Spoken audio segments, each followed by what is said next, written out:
السلام عليكم شباب، شلونكم؟ إن شاء الله طيبين. اليوم معنا درس هو كيفية تحويل السوق البلي العراقي أو العربي إلى ماركت أمريكي.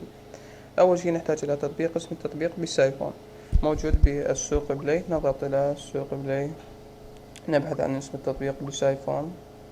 هذا التطبيق مثل ما جاي تشوفون. ثبت التطبيق، نفتح التطبيق. طبعا أول ما نفتح التطبيق راح تظهرنا رسالة أنه أثق في هذا التطبيق.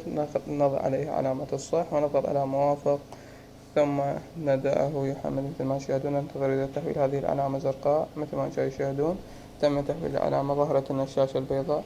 الآن نخرج. مثل ما نبقى ضاغطين على زر الهوم مطولا. مثل ما تشوفون نبقى ضاغطين على البلاي ستور أو السوق بلاي، نضغط على معلومات التطبيق أو أب انفو. ننتظر ثواني ثم نضغط على كلير داتا أو مسح البيانات. مثل ما تشوفون نعطي موافق. نخرج الآن، نتأكد أنه تطبيق السايفون يشتغل.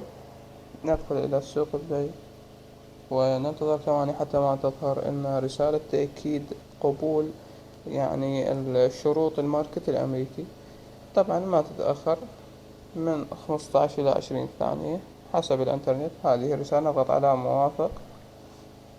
ننتظر ثواني. مثل ما تشاهدون الآن تفعل لنا الماركت الأمريكي.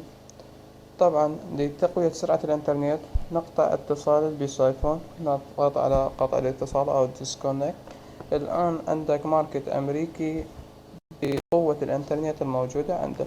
في الأخير تقبلوا تحياتي، كان معكم مصطفى. لا تنسوا اللايك والسبسكرايب والإضافة للمفضلة، ولا تنسوا زيارتنا على صفحة على الفيسبوك تكنولوجيا العراق. مع ألف سلام.